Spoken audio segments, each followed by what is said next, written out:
آج ہم نماز کے بعد کی دعاؤں کے بارے میں بات کریں گے۔ اللہ سبحانہ تعالیٰ نے ہمیں اپنا ذکر کرنے کی تاکید کی ہے۔ یا ایھا الذین آمنوا اذکروا اللہ ذکرا کثیرا وسبحوہ بکرۃ واصیلا۔ تو ہمارے لیے لازم ہے کہ ہم اس عمل کی طرف توجہ کریں ہر حال میں، چاہے نماز میں ہوں، چاہے نماز کے بعد ہوں، یا دیگر اوقات میں، جو اللہ تعالیٰ کو بے حد پسند ہے، اور وہ ہے اللہ کا ذکر۔ اور قرآن مجید کے بیشتر مقامات پر اللہ سبحانہ تعالیٰ نے اس کی تاکید کی ہے۔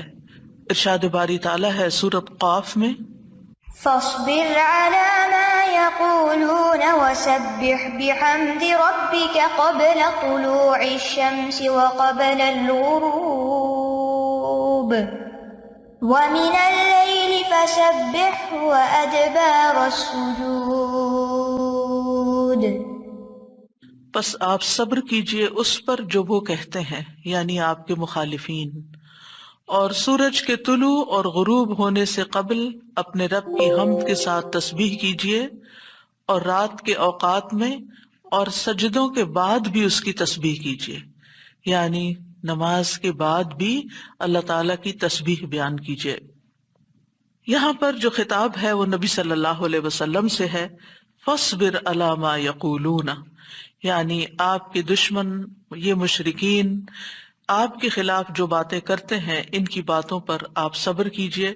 جو آپ کو جھٹلا رہے ہیں، جو آپ کو دھمکیاں دے رہے ہیں، جو آپ کے خلاف سازشیں کر رہے ہیں، اس کا جواب آپ صبر کے ساتھ دیجئے، اور اس کے برعکس آپ اپنا تعلق اللہ تعالیٰ سے زیادہ مضبوط کر لیجئے۔ یعنی کتنی خوبصورت تعلیم ہے ہمارے دین کی کہ جب لوگ مخالفت کریں تو بجائے اس کے کہ ان سے الجھنا شروع کر دیں اور ان کی باتوں کا جواب دینے لگیں اور خود کو ڈیفینڈ کرنا شروع کر دیں، کرنے کا کام کیا ہے کہ ہم اللہ کی طرف توجہ کریں، رغبت کریں، دعا کریں، اللہ کی تسبیح بیان کریں، اس کی حمد بیان کریں۔ اسی لیے آگے فرمایا وَسَبِّحْ بِحَمْدِ رَبِّكَ، اور اپنے رب کی حمد کے ساتھ اس کی تسبیح بیان کریں، یعنی اللہ سبحانہ تعالیٰ کو ان باتوں سے پاک قرار دیں جو باتیں یہ مشرکین اللہ سبحانہ تعالیٰ سے منسوب کرتے ہیں، اور اس کے ساتھ ساتھ اللہ سبحانہ تعالیٰ کی شان بلند کریں، اس کی تعریف بیان کریں، اس کی ایسی صفات بیان کریں جو اس کے شایان شان ہیں۔ اور یہ نفی اور اس بات دونوں مل کر اللہ کے کمال کو ثابت کرتے ہیں۔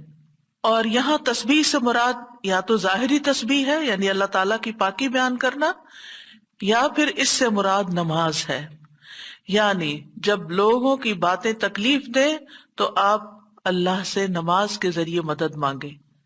فَاسْتَعِینُوا بِالصَّبْرِ وَالصَّلَاةِ، اور پھر قبل طلوع الشمس سے مراد فجر کی نماز جو سورج طلوع ہونے سے پہلے ہوتی ہے، اور قبل الغروب سے مراد ظہر اور عصر کی نمازیں ہیں۔ وَمِنَ اللَّيْلِ فَسَبِّحْهُ، اس سے مراد رات کی نماز یعنی عشاء اور تہجد کی نماز ہے، اور مغرب بھی رات کا ہی ایک حصہ ہو جاتا ہے کیونکہ سورج غروب ہو چکا ہوتا ہے۔ یعنی ان تمام احوال میں اللہ تعالیٰ کی تسبیح بیان کریں، اور تسبیح سے مراد یعنی سورج کے طلوع ہونے اور غروب ہونے سے پہلے جو تسبیحات ہمیں بتائی گئی ہیں وہ پڑھیں، اور اگر اس سے مراد نماز ہے تو پھر اس سے مراد نماز میں اللہ کا ذکر، اور اس کے علاوہ وَأَدْبَارَ السُّجُودِ، اور سجدوں کے بعد بھی۔ ایک معنی اس کا یہ ہے کہ نماز کے بعد کی تسبیحات کا اہتمام کیا جائے۔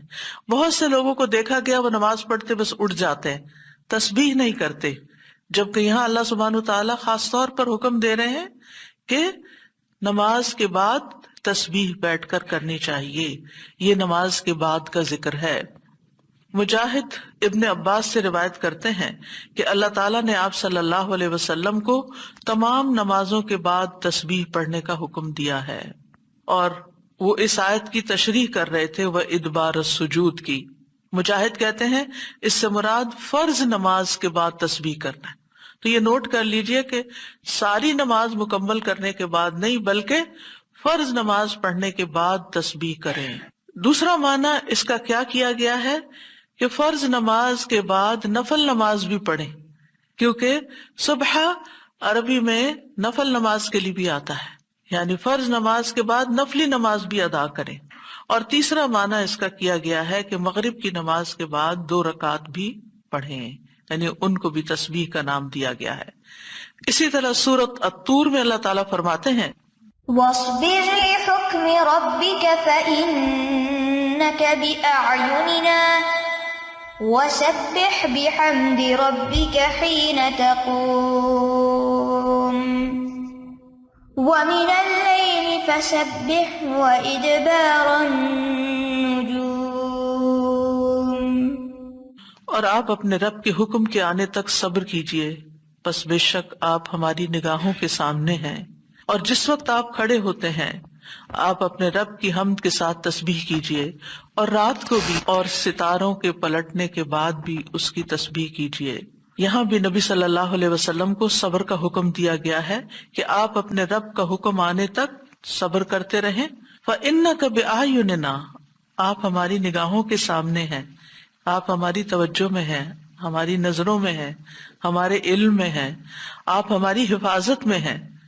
یعنی عربی کے محاورے کے مطابق کوئی نگاہوں میں ہو کا مطلب یہ کہ ہم اس کی نگرانی کر رہے ہیں، حفاظت کر رہے ہیں. جیسے موسیٰ علیہ السلام کے بارے میں اللہ تعالیٰ نے فرمایا وَلِتُصْنَعَ عَلَىٰ عَيْنِي، تاکہ آپ کی پرورش میری آنکھوں کے سامنے کی جائے، یعنی میری حفاظت اور حراست کے ساتھ. اور وَسَبِّحْ بِحَمْدِ رَبِّكَ حِينَ تَقُومُ، اس کا معنی ہے کہ جب آپ مجلس سے اٹھیں تو تسبیح کریں، جب نیند سے اٹھیں تو تسبیح کریں، جب نماز کے لیے اٹھیں تو تسبیح کریں، اور نماز میں بھی تسبیح کریں. اور اسی طرح تسبیح کے 2 اور معنی بھی کیے گئے ہیں کہ رکوع اور سجدوں میں تسبیح کریں، اور پھر دعائے استفتاح میں تسبیح کریں، سبحانک اللہم و بحمدک، یہاں بھی تسبیح ہے. تو آپ دیکھ رہے ہیں کہ ہم دن میں کتنی بار اللہ سبحانہ وتعالیٰ کی تسبیح بیان کرتے ہیں.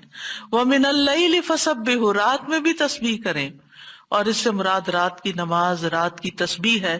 جیسے بیڈ پہ جاتے ہوئے تسبیحات فاطمہ نبی صلی اللہ علیہ وسلم نے حضرت فاطمہ کو سکھائی تھی تاکہ ان کی تھکاوٹ دور ہو جائے.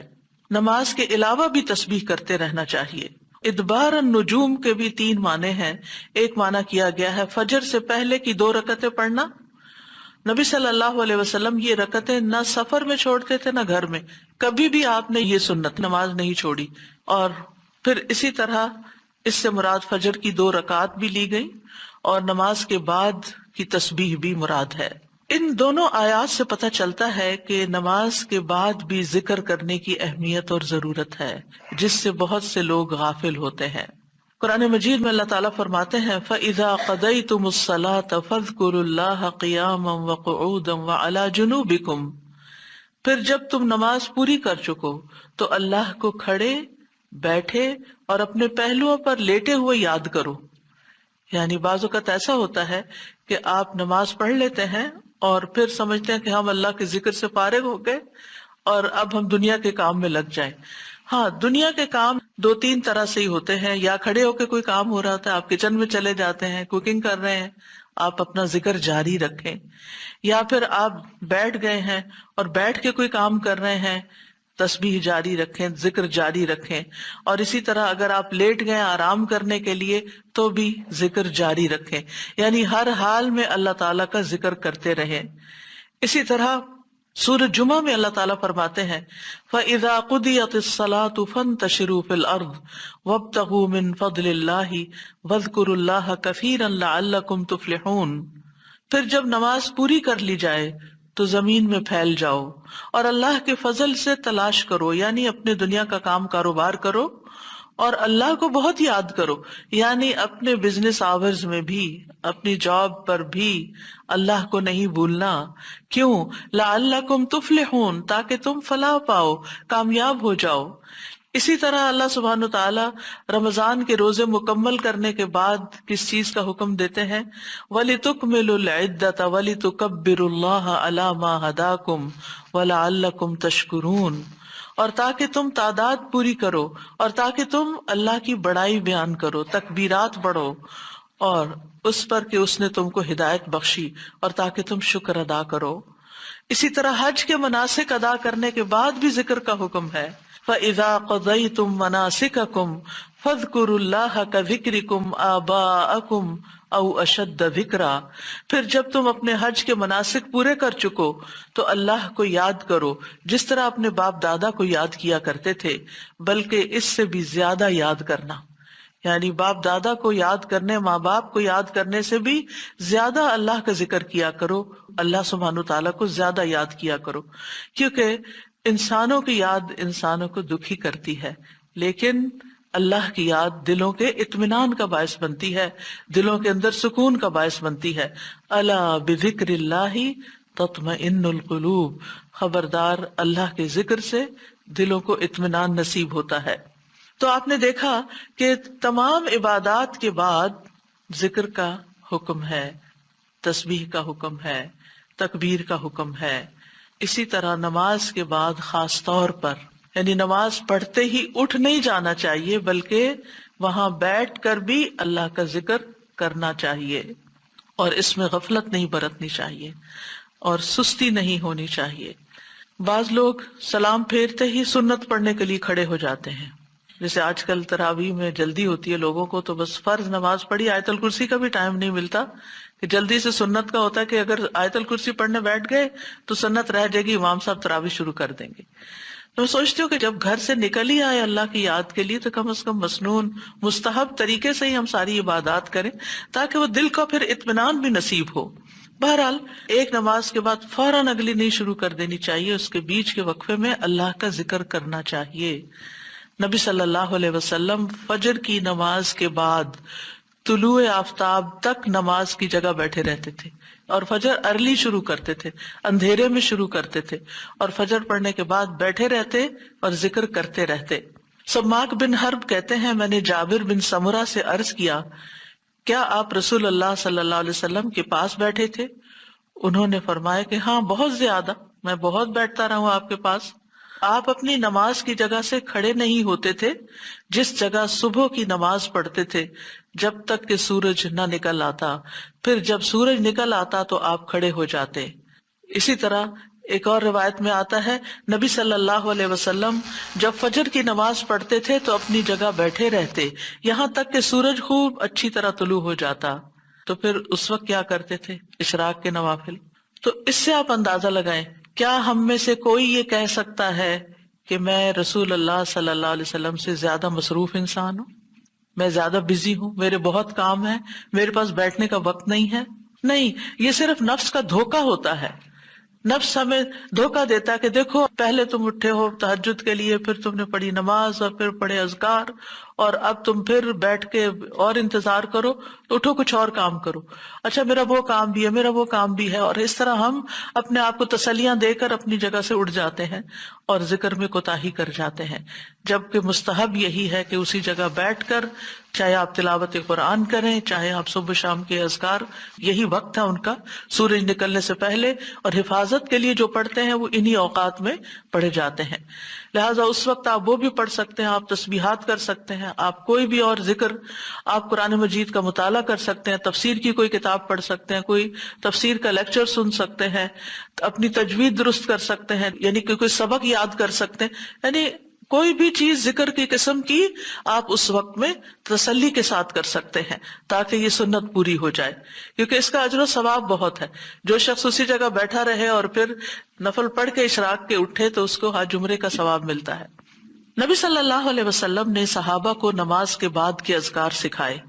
ابن تیمیہ رحمہ اللہ کہتے ہیں کہ نبی صلی اللہ علیہ وسلم جب لوگوں کو نماز پڑھاتے تھے تو آپ سلام پھیرنے کے بعد دعا نہیں کرتے تھے، اور نہ صحابہ ایسا کرتے تھے، نہ صبح کی نماز میں، نہ عصر کی نماز میں، نہ دیگر نمازوں میں، بلکہ آپ سے ثابت ہے کہ آپ اپنا چہرہ اصحاب کی طرف کر لیتے، یعنی پلٹ کے واپس بیٹھ جاتے، اللہ کا ذکر کرتے اور ان کو سکھاتے تھے۔ یعنی اذکار اور دعا میں تھوڑا سا فرق ہے، دعائیں زیادہ سے زیادہ سلام پھیرنے سے پہلے کر لیتے تھے، اور جو اذکار ہوتے تھے جیسے تسبیحات ہیں یا صبح شام کے اذکار ہیں یا باقی اذکار ہیں وہ بعد میں کر لیتے تھے، جیسے لا الہ الا اللہ وحدہ لا شریک لہ، اور اسی طرح دیگر اذکار جو ہیں۔ اور سلام پھیرنے کے بعد اللہ کا ذکر کرنا یعنی زیادہ مستحب ہے.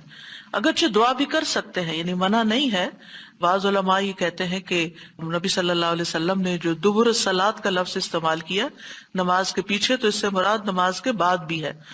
حضرت عائشہ کہتی ہیں کہ نماز کے بعد کے اذکار شیشے کو صاف کرنے کے بعد اس کو چمکانے کی طرح ہے. یعنی نماز میں آپ نے اپنی صفائی کر لی اور اب بعد کے اذکار کے جو آپ کو اور زیادہ چمکا رہے ہیں. نماز نور ہے، یہ دل کو صاف کر دیتی ہے، دل کو روشن کر دیتی ہے، جیسے کہ شیشے کو صاف کیا جاتا ہے. اور نماز کے بعد ذکر کرنا ایسا ہے جیسا کہ شیشے کو چمکایا جاتا ہے. فرشتے بھی دعائیں کرتے ہیں. رسول اللہ صلی اللہ علیہ وسلم نے فرمایا، جب تک تم اپنے مصلی پر جہاں تم نے نماز پڑھی تھی بیٹھے رہو اور ریاح خارج نہ کرو، گیس پاس نہ کرو، تو فرشتے تم پر برابر درود بھیجتے رہتے ہیں. یعنی اگر کوئی شخص فجر کی نماز پڑھ کے اپنے وضو کی حالت میں سورج نکلنے تک بیٹھا رہتا ہے تو آپ اپنے لیے بھی ذکر کر رہے ہیں اور فرشتے بھی آپ کے لیے دعائیں کر رہے ہیں. کیا دعا کرتے ہیں؟ اللہم اغفر لہ، اللہم ارحمہ، اے اللہ اس کی مغفرت فرما، اے اللہ اس پر رحم فرما. اور یہ اس وقت تک ہوتا رہتا ہے جب تک وہ وضو توڑ کر فرشتوں کو تکلیف نہ پہنچائے. یعنی جب گیس پاس ہوتی ہے اور اس کی اسمیل سے پھر فرشتوں کو تکلیف ہوتی ہے، تو فرشتے جو ہیں وہ پیاز کی اسمیل اور لہسن کی اور جسم سے نکلنے والے، اگر پسینہ بہت آ رہا ہے اور کپڑے نہیں آپ تبدیل کرتے، رات کے کپڑوں میں اٹھ کے نماز شروع کر دیتے ہیں اور وہ اسمیلی کپڑے ہوتے ہیں، تو اس سے فرشتے آپ سے دور رہتے ہیں. اور اسی طرح اگر یعنی خوراک میں کوئی ایسی چیز ہے کہ آپ کی گیس میں بہت اسمیل ہے، تو یہ چیز بھی فرشتوں کو تکلیف دیتی ہے اگر آپ مصلی پر بیٹھے ہیں یا آپ ذکر کی حالت میں ہیں. پھر اس وقت ذکر کرنا جو ہے اولاد اسماعیل سے غلام آزاد کرنے سے افضل عمل ہے، خاص طور پر اگر ہم لا الہ الا اللہ وحدہ لا شریک لہ والی تسبیح پڑھتے ہیں. ابو امامہ سے مروی ہے، رسول اللہ صلی اللہ علیہ وسلم نے فرمایا، سورج طلوع ہونے تک میں بیٹھ کر اللہ تعالیٰ کا ذکر کروں، اس کی بڑائی، اس کی حمد و تسبیح اور تحلیل کروں، یہ مجھے اولاد اسماعیل میں سے 2 غلام آزاد کرنے سے زیادہ محبوب ہے. یعنی اس وقت کا ذکر ایسا ہے جیسے آپ نے اتنا بڑا صدقہ بھی کر دیا. اسی طرح عصر کے بعد سورج غروب ہونے تک ذکر کرنا مجھے اولاد اسماعیل میں سے 4 غلام آزاد کرنے سے زیادہ محبوب ہے. یعنی عصر پڑھ کر بھی آپ مغرب تک ذکر کر سکتے ہیں. اگر عام دنوں میں نہیں تو آپ جمعے کے دن تو کر ہی سکتے ہیں کیونکہ اس دن دعائیں قبول ہوتی ہیں. لیکن عموماً ہم اپنی غفلت اور سستی کی وجہ سے کوئی اور کام شروع کر دیتے ہیں اور ہم ان قیمتی اوقات کی قدر نہیں کرتے، ہماری پرائرٹیز نہیں ہوتی. یعنی انسان کو جب پتہ چلتا ہے کہ یہ بزنس کا پیک آور ہے تو وہ کیا کرتا ہے؟ اس وقت کہیں اور سیر کو چلا جاتا ہے؟ نہیں، اس وقت وہ سارے کام چھوڑ کر اس کام کی طرف متوجہ ہو جاتا ہے جو اس کو سب سے زیادہ فائدہ دینے والا ہے. تو اسی طرح بعض سلف صالحین کہتے ہیں کہ ہم نے جمعے کے دن عصر کے بعد مغرب تک جو دعا کی ہماری قبول ہوئی. یعنی یہ قبولیت دعا کا خاص وقت ہوتا ہے. جیسے صبح کا وقت بکرتن نماز فجر سے لے کر سورج نکلنے تک کا ہے، بڑا ہی قیمتی وقت ہے ذکر اذکار کے لیے. اسی طرح عصر کی نماز سے لے کر مغرب تک کا وقت بھی بڑا ہی قیمتی ہے. تو اس میں آپ دیکھیے خصوصاً آج کل آپ روزے سے ہیں، روزہ دار کی بھی دعا قبول ہوتی ہے. اور اس میں بھی امت کے نیک لوگوں کا طریقہ یہی رہا ہے کہ وہ روزہ کھلنے سے پہلے سارے کام چھوڑ دیتے تھے اور ذکر اذکار میں مصروف ہو جاتے تھے، دعائیں کرنے میں مصروف ہو جاتے تھے. تو آپ بھی اپنے لیے کچھ پلان اس طرح کریں کہ جمعے کا دن اور ہم کم از کم رمضان کا مہینہ عصر کا وقت جو ہے اس سے پہلے پہلے اپنے کام ختم کر کے مصلی پہ بیٹھے یا کرسی پہ بیٹھے یا لیٹنا چاہتے تو لیٹ جائیں، کیونکہ پہلی آیت یہی بتائی گئی تھی نا کہ آپ کھڑے یا بیٹھے یا لیٹے ہر حال میں اللہ کا ذکر کر سکتے ہیں. الذین یذکرون اللہ قیاما وقعودا وعلی جنوبہم، وہ جو اللہ کا ذکر کرتے ہیں کھڑے بیٹھے اور لیٹے، جس بھی پوزیشن میں آپ کرنا چاہیں آپ ذکر کر سکتے ہیں. اور اس میں تسبیح کیجئے، حمد و ثنا کیجئے اللہ تعالیٰ کی اور دعائیں مانگیے. اور الحمدللہ ہمارے پاس کتابوں کی شکل میں دعاؤں کا اتنا پیارا ذخیرہ ہے جو مسنون اوتھینٹک دعائیں قرآن و سنت سے ہم نے جمع کی ہیں. اگر زبانی یاد ہے تو بہت ہی اچھا کہ دل لگا کے زبانی پڑھے، اور اگر زبانی یاد نہیں تو ان کو کھول لیجئے اور پڑھنا شروع کر دیجیے، اور صرف پڑھتے نہ جائیں. اس وقت کوئی قرات کا وقت نہیں ہے، یہ مانگنے کا وقت ہے. دیکھ دیکھ کر اس طرح پڑھیں دعا کو جیسے آپ مانگ رہے ہیں اللہ تعالیٰ سے. تو انشاءاللہ آپ کے دین، دنیا، آخرت کے سارے مسائل حل ہوں گے اور ایک پرامن پرسکون زندگی بسر کریں گے اگر ان اوقات کی آپ قدر کر لیں. کیونکہ جو قبولیت کے اوقات ہیں ان کو گنوانا نہیں چاہیے، ان کو ہاتھ سے جانے نہیں دینا چاہیے. آپ صبح فجر کے وقت مثلا اگر رمضان میں ہر روز 1 سپارہ پڑھتے ہیں، آدھا سپارہ فجر کے بعد پڑھ لیں، آدھا سپارہ عصر کے بعد پڑھ لیں. تو اس طرح بیلنس بھی ہو جائے گا، آپ کا دل نہیں گھبرا. کیونکہ ہمارا نفس جو ہے نا وہ اتنا آزاد منشا کہ وہ کہیں ایک جگہ بیٹھنے کی قید قبول نہیں کرتا. وہ بار بار ہمیں کہتا ہے اچھا فون چیک کر لو، اچھا وہ کر لو، وہ کر لو، اور توجہ اور یکسوئی سے ہمیں ذکر اذکار نہیں کرنے دیتا. تو اس کو ٹیم کرنے میں، اس کو ڈسپلن کرنے میں وقت لگے گا. لیکن ونس ایک دفعہ آپ عادی ہو گئے، آپ نے اس گھوڑے کو قابو کر لیا، آپ نے اس کو بٹھا لیا. جیسے بچے کو بٹھانے میں مشکل ہوتی ہے لیکن جب بیٹھ جاتے ہیں بیٹھ جاتے ہیں. تو پھر انشاءاللہ آپ دیکھیں گے کہ آپ کے لیے یہ گھڑیاں بڑی پر لذت ہو جائیں گی. آپ ان گھڑیوں کو انجوائے کریں گے. آپ کا اور زیادہ دل چاہے گا کہ کاش یہ اور لمبی ہو جائیں. اچھا روزہ کھل گیا، ابھی تو میرا یہ بھی اور یہ بھی ٹارگٹ پورا نہیں ہوا. پھر اسی طرح یہ ہے کہ رسول اللہ صلی اللہ علیہ وسلم نے فرمایا جو شخص فجر کی نماز جماعت کے ساتھ پڑھنے کے بعد بیٹھ کر اللہ کا ذکر کرتا رہے یہاں تک کہ سورج نکل آئے، پھر 2 رکعتیں پڑھے، اس کے لیے 1 حج اور عمرے کا ثواب ہے. انس فرماتے ہیں پھر رسول اللہ صلی اللہ علیہ وسلم نے 3 بار فرمایا پورا پورا پورا، یعنی پورا ثواب حج عمرے کا، پورا ثواب حج عمرے کا، پورا ثواب. یعنی آپ سوچئے کہ حج عمرہ کرنا کوئی آسان کام ہے؟ مشکل کام ہے جس میں مال بھی انوالو ہے، آپ کے ایفرٹ بھی، آپ کا گھر چھوڑنا بھی، سب کچھ.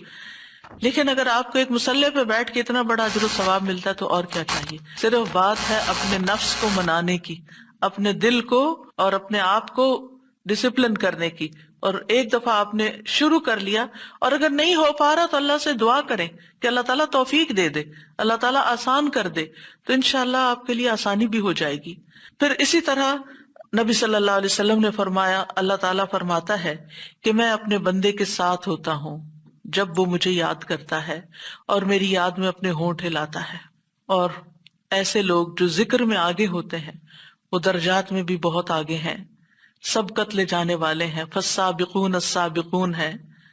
رسول اللہ صلی اللہ علیہ وسلم نے فرمایا مفردون سبقت لے گئے. صحابہ نے پوچھا یا رسول اللہ مفردون کون ہوتے ہیں؟ آپ صلی اللہ علیہ وسلم نے فرمایا جو اللہ کے ذکر میں مشغول رہتے ہیں، یعنی ہر وقت ان کا دھیان اپنے رب کی طرف ہوتا ہے. کیونکہ ذکر میں دل میں بھی یاد ذکر کہلاتا ہے، زبان سے کچھ بولنا بھی ذکر ہے، اور اس کے علاوہ قرآن کی تلاوت، نماز، یہ ساری ذکر کی قسمیں ہیں. یعنی کچھ فارمل ہے، کچھ انفارمل ہے، کچھ خبر ہے یعنی جیسے تسبیحات وغیرہ ہوتی، کچھ میں دعا ہوتی ہے، طلب ہوتی ہے، اللہ تعالیٰ سے اپنی حاجت مانگتے ہیں. یہ ساری چیزیں ذکر میں شمار ہوتی ہیں.